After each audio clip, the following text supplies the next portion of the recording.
Hi, I'm Judy Lefevers. I'm the Emergency Management Coordinator here in Missouri City, and today we're testing unsuspecting citizens' knowledge of emergency preparedness.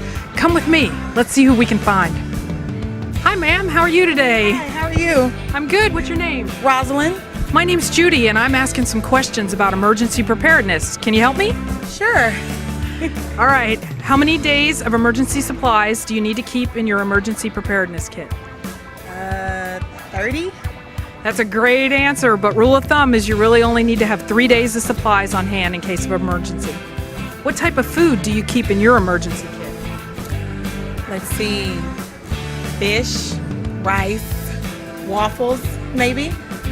Well, those are some good ideas, but you want to remember to keep non-perishable food items on hand in your emergency kit. Okay. Well, thank you. Thank you. Let's test our next victim. What's your name, sir? My name's John. Nice to meet you. If there were a hurricane in the Gulf and you needed to prepare food, how would you cook? I'll probably use a grill. That's a good idea. Where would you do your cooking? Probably a garage or a closed environment. Trying to stay out of the rain, aren't you? You need to be smart when you cook with a grill or a camp stove. You don't want to do that indoors. Carbon monoxide is colorless and odorless, and it can be deadly. Oh wow, I did not know that. If all the power went out, how would you pay for things? Oh man, that's a good question. I don't know. You need to make sure that you have at least some cash on hand during an emergency, because when the power's out, credit and debit cards sure don't work. Wow, you're right. That's a very good idea. I'll keep that in mind. Hey, this is fun. Let's go get another one. What's your name? Cindy? Hi, Cindy. Do you have a battery-operated radio? Is that why you're looking at them today? Did you know that Missouri City has an AM radio station that broadcasts emergency information during emergencies? Missouri City station is AM 1690. Hey, I have a question. What is it? Go ahead. Is it okay to use candles? Candles are actually a good option, but you need to always remember not to leave them unattended. Another option might be flashlights or battery-operated lanterns. Okay, thank you. Hey, people are really smart, but let's go find another one. Good afternoon, sir. How are you? I'm fine. How are you? In the event of an emergency, what are you doing to prepare?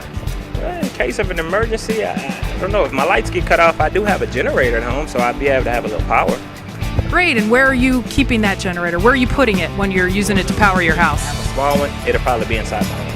Oh, you definitely don't want to power your generator inside your home. You want to make sure it's outside where it's properly ventilated, and store the gas away from your generator in a safe manner. Okay, thanks. I appreciate the knowledge. Great. Thank you for helping me today. Let's go get another victim. Hi, ma'am. How are you today? Hi, I'm fine, thanks. My name's Judy, and I'm asking some preparedness questions. Can you help me today? Sure, preparedness for what? Preparedness for hurricanes. In the event there's a hurricane in the Gulf, where are you going to go? Maybe I'll drive all the way back to Oregon. Well, that's an idea, but just so you know, Fort Bend County is actually a pass-through county, which means you should be prepared to shelter in place during a hurricane. Where would you go to find information?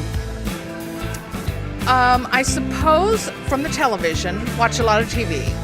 You can do that. In order to find Missouri City-specific information, you can actually go to our readiness website, MissouriCityReady.com. Great, I can do that. Thank you very much. Thank you. You know what? I think we got one more person. What's your name? Robert? Nice to meet you, Robert. I'm testing people's knowledge of emergency preparedness today. Do you mind helping me? Do you have any pets, Robert? Yes, ma'am. I have a dog. What do you do to make sure that your dog's prepared in case there's an emergency? Keep her food stocked up and bottled water and stuff like that. That's great. There's a couple of other things you want to remember, and that's that your dog has proper identification and that you have copies of their vaccination records just in case you need them during an emergency. Okay. Great. Thanks for helping me today, Robert. I met some really sharp people today, but there's always more information available. Be sure and check out MissouriCityReady.com for the latest preparedness information. Bye.